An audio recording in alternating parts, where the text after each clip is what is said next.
All right.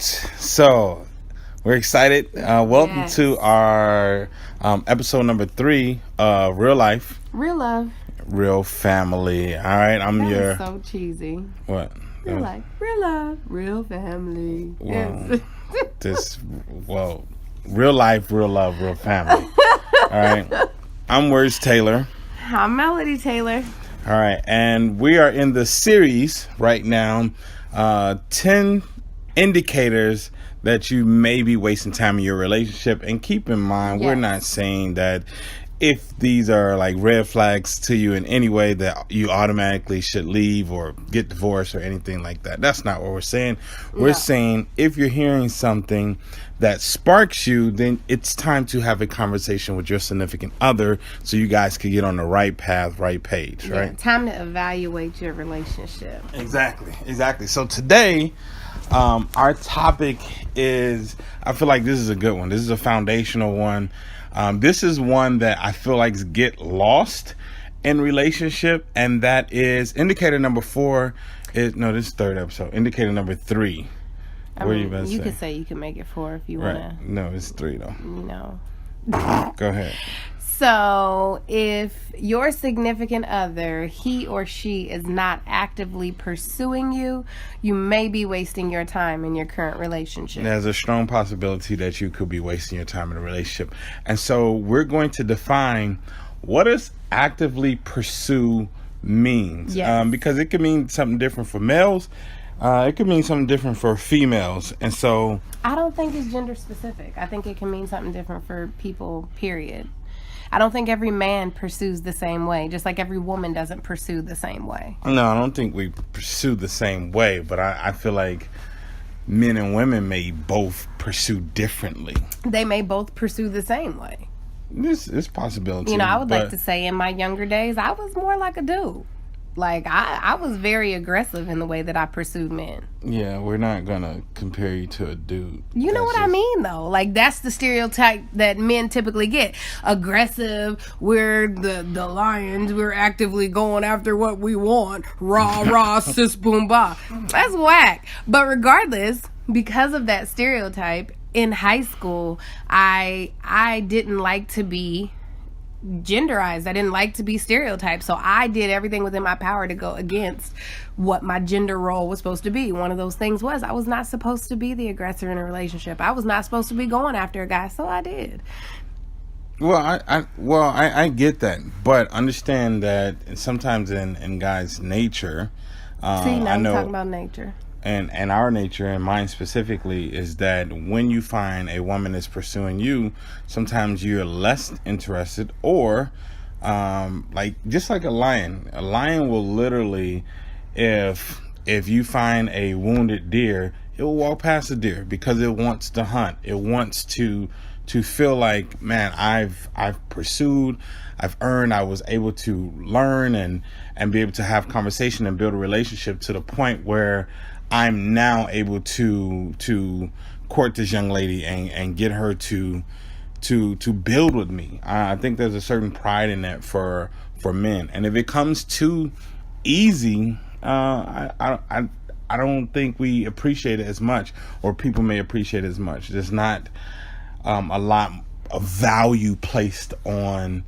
the relationship. That's just, that's what I think. I'm So, old school, so I didn't say this to challenge and say that there aren't men who think and act and maybe behave in the way that you are going to stereotype them. But what I did say, the reason is to go along with your lion example, is that the male lion actually doesn't do the hunting. It's the female lion that hunts because Right. she's the aggressor but in the she's situation. hunting for the squad. For the family. I'm just like, Exactly, she's bringing not- home the bacon. Like, this is what I'm saying. What I'm saying is, I don't want to, in this podcast or deer. any She's- podcast, She's bringing home the deer, or any not the podcast bacon. moving forward. Like, I like to try to stay away from gender stereotypes because those are not universal for all.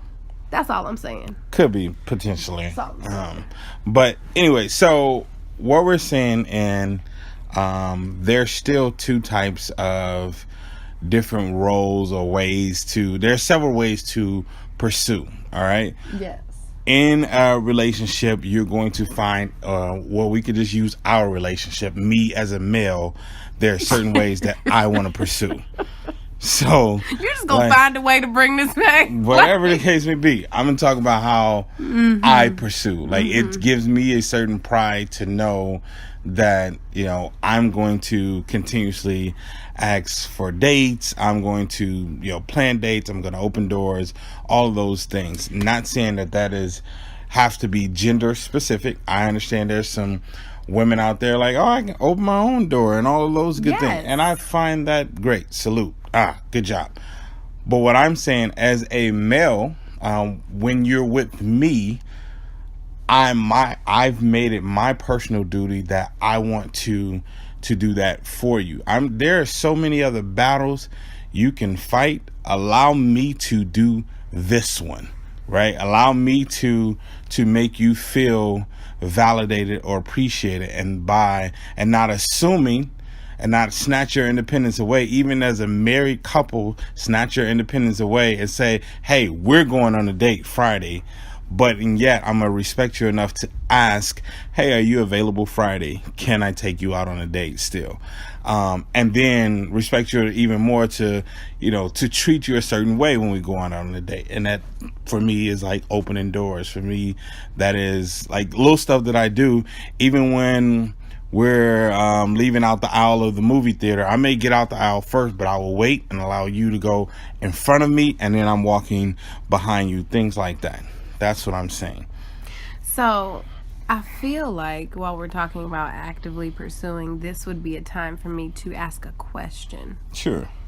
So when you and I officially met in August of 2004, and you were able to provide me with information, private information about my life, and I called you my stalker, was that like your way of actively pursuing me, stalking me? No, that was actively doing research to see if I wanted to pursue. There's a difference in that. Like, listen, that's the thing with like. When I say old school, no matter I'm on 33 years old, I still have, raised by my grandmother, so I still have an old school mentality. I don't want to be courting a lady that has potentially been with other guys in my circle. Mm-hmm. So, it's just that, and not to say that you cannot have multiple sex partners and all those things. I'm not judging in that way, but in my circle, that's a code that I'm not willing to like give up on. So like, what that's you're a standard. That's a is, non-negotiable for me. What you were saying is you stalked me with the purposes of gathering information in order to make sure that I hadn't been sexually active with any of your close friends. I researched Listen, I hope y'all understand the moral of this story. So in this situation, I was one of the few that married my stalker and had a successful relationship. Love him to death, but he definitely stalked me. Whatever. I did research. But anyway, now, moving on. Let's get into it.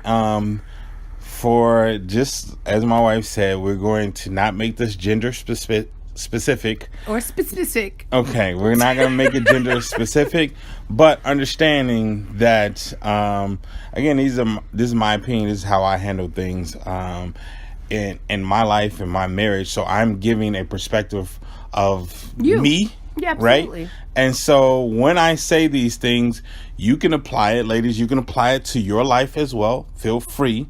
But I'm speaking on my behalf, right? Mm-hmm. And so we wanted to go over how that pursuit, the reason why this is on the list is because pursuit, meaning actively pursuing, male or female, it could either be the death of your relationship or it could be the saving grace of your relationship. And we're going to go into both of those real quick. And so how can it become the death of your relationship? Well, before you get into that, so can you kind of give some example? Like, what is active pursuit? So doing research is active pursuit. Like you said we're going to define it, but then we didn't define it. Then we're going to get into that. What does it look like if someone is actively pursuing you? Maybe they are, so let's say I call you, I should get a call or a text back. Okay. That's active pursuit, right? That's Right, back and forth. That's the interaction. I think we'll get into that in the depth of your relationship, right? So in the depth of your relationship, there should be, like, let's dig into it. There should be an active pursuit. By that, I mean that as the male in my marriage, all right, even in marriage, there should still be an active pursuit Absolutely. to your wife. What that means is, I'm still going to not assume that my wife's Friday is open. Although we have said our nights for date nights is on Friday, I'm still, hey, you free Friday? Hey, Friday, I want to take you out. I'm still actively pursuing. Hey, what does that also look like? It looks like that there's a certain standard that I put on the date. Meaning I'm not going to be late to the date. I'm not going to just passively say like, oh, it's just my wife. She knows she ain't going nowhere. I'm going to be late to our date, or I'm going to just wear whatever. I'm going to come funky or whatever. I'm still going to treat our date, even though we've been together 14 years, I'm still going to treat our date like I'm still trying to impress you. I'm still trying to win you over. I'm still trying to keep you. I'm still trying to actively show that I'm willing to learn you. I'm willing to still be here. I'm willing to give you that same experience and feeling, that good feeling that you got on our first date. All right, that's what I mean by actively pursuing. Yes, when you hit me up and when you text me, things like that, I'm going to text back. Or the fact that if I'm on the phone and you call me, guess what? You have priority over that person I'm on the phone with. Bye, let me get off the phone. I mean that, and I'm saying actively pursuing. And on the other side of that, I feel like the way the other partner, who's ever the aggressor that is pursuing, your pursuit comes from receiving the pursuit. So in our relationship, the way I feel like you actively pursue is by receiving whatever activity I'm putting out, and there's not rejection in that. But also there are things that you can do. Responding to text messages, responding to messages, complimenting me, flirting with me as well. All of those things. And even on a date, having surprises and within there, like they're still, keeping conversation going, asking how my day was, asking, if I'm feeling a certain type of way, if I'm sad or down. And this is something that we got to get in the habit of doing, like people, period. Is like asking, like, how can I help in that situation? What do you need? That's an active pursuit. That's what I'm saying. Okay. The one thing I would like to add is just that, in everything that I hear you saying, and what I'm gathering is that you really prioritize what matters to you. Right. And so if pursuing this person, if being in this relationship with this person is a priority for you, you are going to actively seek them out. You're going Right. to actively do whatever you can do Right. to make sure that they know they're a priority in your life. Right. So if you're in a relationship and you don't feel like the person is prioritizing you, your needs, your wants, your desires, Yes. that may not be the relationship for That's you. going to be the depth of your relationship. Absolutely. That's Absolutely. it. They're not paying you any attention. They're not like, even when you have a bad day or something, I am saying, what do you need from me? And sometimes that response is time, space, nothing or anything like that. But that is my active pursuit. Right. Like, I'm even pursuing your feelings. I'm pursuing like assistance. I'm pursuing to give you assistance. There's an active pursuit always happening in a relationship. Right. And if that's not going on, then yes, like I said, that's a red flag for me. Absolutely. And even to go on to, talking about the depth of your relationship, if the person is not actively pursuing you, some people are okay being in situations where they're just going through the motions. Some people, they Right. say they're okay. This is how they live their day to day. We're more like roommates. I am telling you now, mark my word, when you get to this situation, that is the death of your relationship. No one is ever happy in a complacent situation. Right. Like just getting by. There's always we have purpose. That's what we were destined for. That's what we were made for. We have purpose, we have design. And so if you are not actively seeking and trying to be a part of what your life is purposed to be, that means your relationship, that means your career, that means everything, you will get bored and it will not be a good life for you. And that's really not how you were destined. You were supposed to be here to enjoy life here. Right. And look forward to the life after. Absolutely. And then let's also in this depth of the relationship, let's get real. This is real life, real love. If you're not and you didn't give your kind of definition of what is active pursuit for female or people, period, however you want to put it. But I would say if you're in a relationship and you don't feel that active pursuit, this is why it could be the death of your relationship. It's because someone will give them the pursuit that they want. Someone will give them the validation, the compliment, and it's only so long. I don't care how great a man or a woman is. It's only so long you're going to hear that from someone else before you start to like it or feel some type of way about it or entertain these type of conversations because they feel good, because you're not getting that from your partner. And then you start to think like, oh, see, this is where I'm supposed to be. This is who I'm supposed to be with. They just get me and all that. When in actuality, you could be leaving the best thing that ever happened to you, just not teaching them how to love you and pursue you. And so now you leave and, thinking you're about to get this 80% over here when you leaving the 80 for a 20. Absolutely. Right. So that's why we said it starts with the conversation, but that's why it becomes the death of your relationship. If you're not actively pursuing like that, that is, again, to go back to our, last couple episodes, we talked about validating your significant other. We talked about all of these things to build up that security and that strength. Well, this is one of the things that can definitely kill that security. It will break down that foundation that you thought you had built, and you will allow somebody else to come in your relationship and easily be able to steal them easily because you don't have the words or you haven't been building them up. Yes, I think to give my perspective in our relationship, not that I am the female in the relationship, but I'm not saying every female is like this. Well, you are the female in the relationship.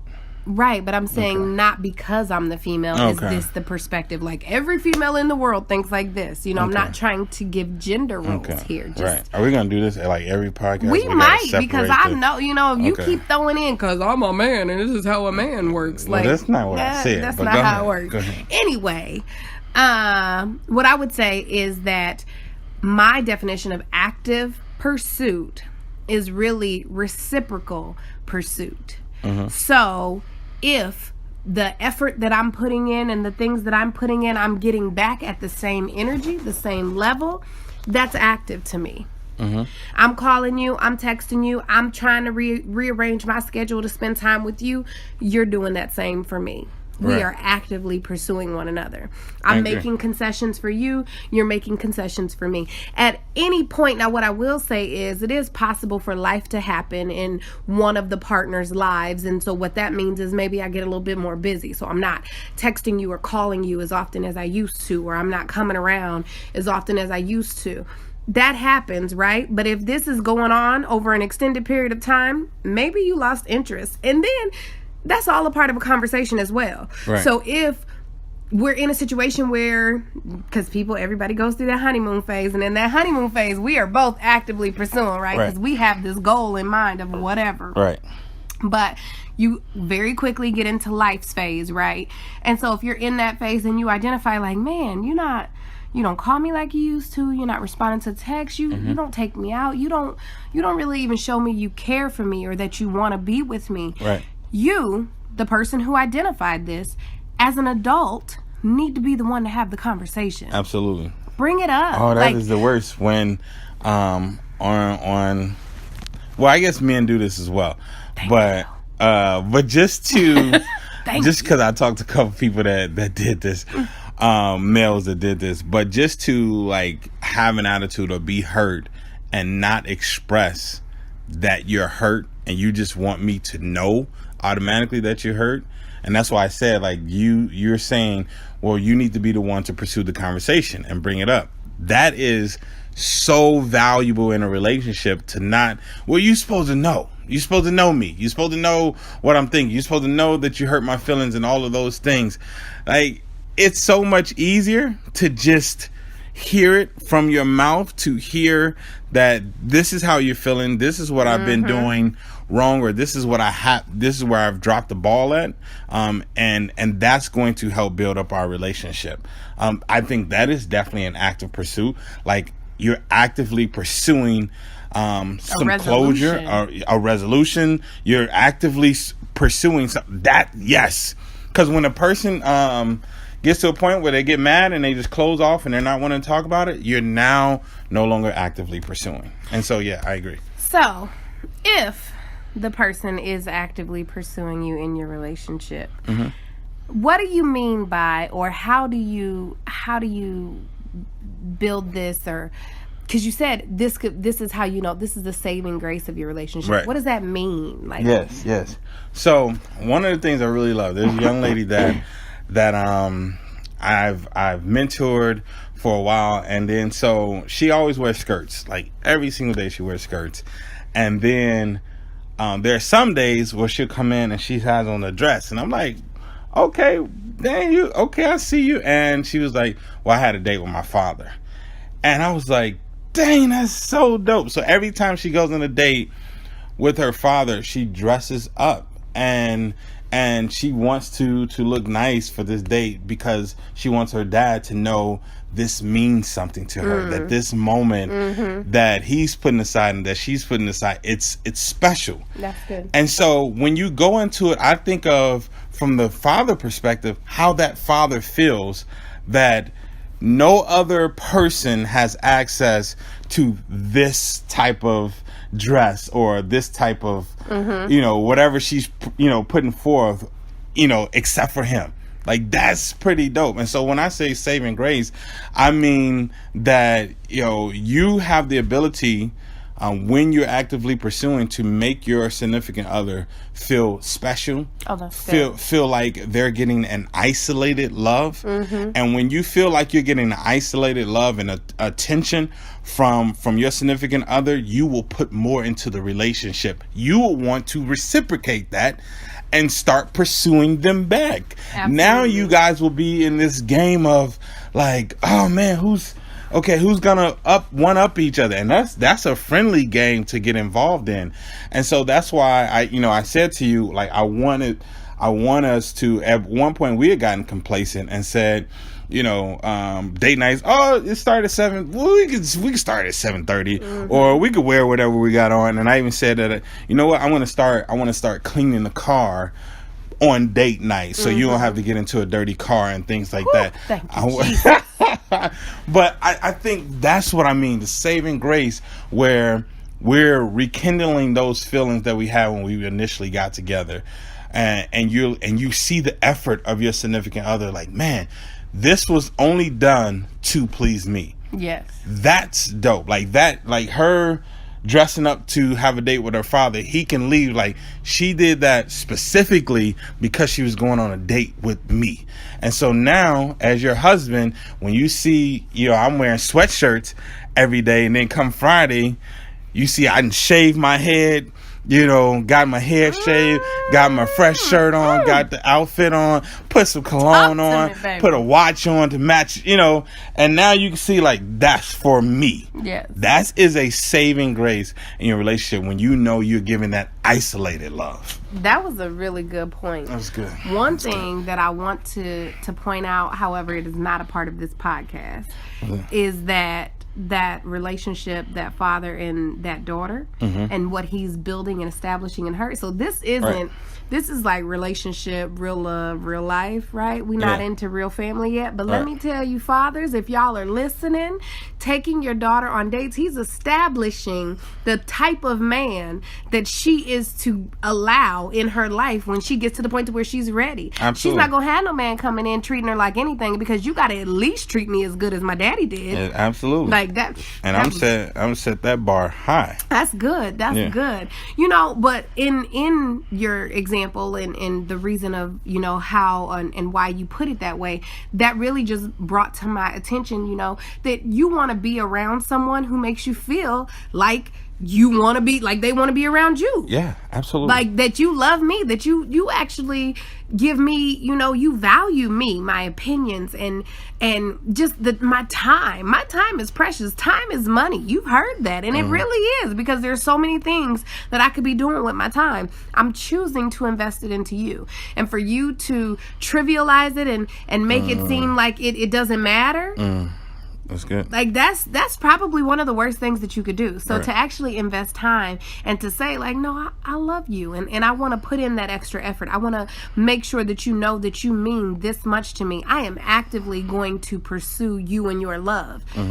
That's phenomenal. Yeah. That makes that relationship that much more stronger. Absolutely. It makes it last that much longer, be it another week, whatever. Right. But each time builds onto it. You feel me? Each time builds onto it. Right. It also, Yes. you know, keeps it spicy. Right. Okay? Right. Well, Keeps- tell me what you mean by spice. You know, now. This is my type of Yes. conversation. Now, right here. typically, What you do know, you mean by spice? no. Just so you know, I have PG conversations. What do you just I'm go not into spice? PG-13. Okay, Like, so you when talking I'm, about Old Spice or what? What type of spice we talking about? you know, here? I do like that Old Spice. Like, okay, But when I say spicy chicken, what are we talking spicy, about? when What are I we talking say, about? Spice. can you stop? Just go. When I say spice, like it keeps the flirtation up, it keeps the energy See, up, that's it what I'm keeps talking the about. sex appeal up in the relationship, and it's sex appeal without having sex. That's That's see? the best intimacy ever. Right. To know, like when you know, Like when you rub my head,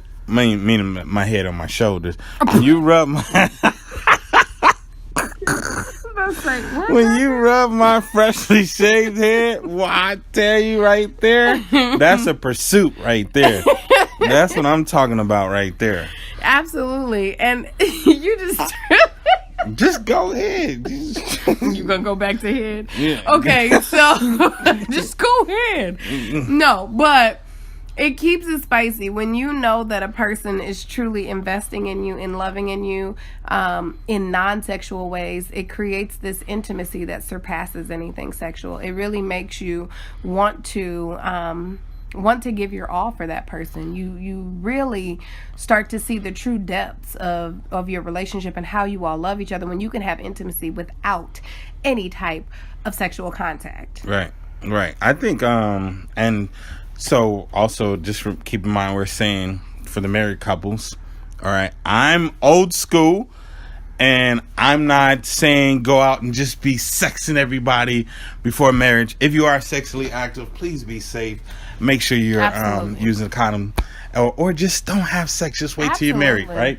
And so, but what I hear you saying is that in that active pursuit, when you're doing things, giving that isolated love, when we get to the bedroom, that also makes that even more spicy because of, you know, what's going on, and you're just feeling the connection is much stronger, right? And then so now we're willing to, you know, just have a better connection in bed and all of that good stuff. Well, Is that what I we mean- mean by spice? No, what I meant was what I said. You got boring spice there. My This is boring boring. spice. So what I meant was what I said, which was intimacy without sex. Which but, makes sex stronger, though. oh, I agree, but that's not what I meant. I meant that what is I called. said. What that is called is foreplay. Boom. Let's call a spade a spade. So, Intimacy.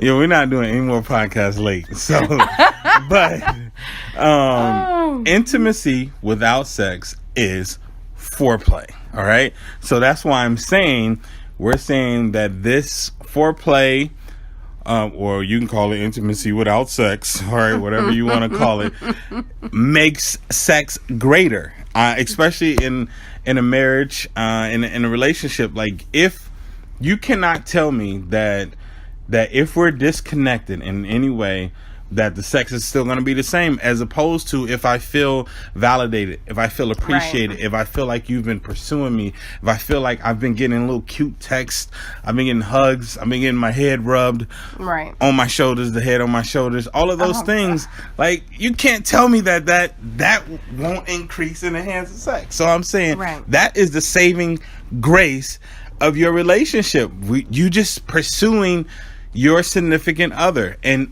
all capacities, not even just pursuing like the examples we gave, but to give more examples, pursuing like still learning them, still asking questions of, still intrigued by absolutely, still intrigued by their day, about the book they're reading, the books they want to read. It's still intrigued by their dreams. I'm pursuing, to learn more. I'm pursuing, more about your future. That is the epitome of pursuit and, a healthy relationship. And I think that should always be happening. Once you lose that, then the relationship just goes nowhere. It's going to become stale. Sex is going to suck.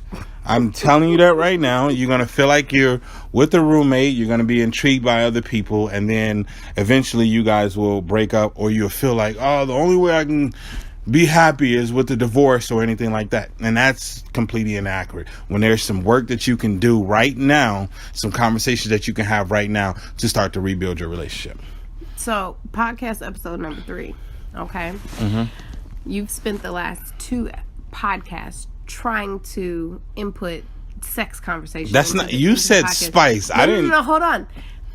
Let me finish. Okay, go ahead. Episode 1 and 2, you kept throwing little things in there, and I kept, juking it and going around and leaving it be, right? Do you have to juke your head like that? I need y'all to see like I did the whole thing like basketball. But where episode 3, you got your sex conversation. How do you feel? Not for real. How do you feel? Like, it's not. We'll have to, when we get deeper in, it's not even how I wanted it though. Like, that was still just. But do you feel like relieved? I feel like we're breaking ground. Okay, like we're building relationship. Yeah, we're we got the tip. Really? Moving on. I'm done. Oh, jeez. Okay. So this is episode 3. He's not actively pursuing you. He or she. Okay, Miss Gender roles here. Is not actively pursuing you. You might be wasting your time in your current relationship. Yes. This is real life, real love, and real family with your girl, Melody Taylor. There are no podcast roles either. With your girl, Melody Taylor. Ain't your man Words Taylor. Don't do my stuff. Go have the conversation with your significant other. Yes. Let's get it.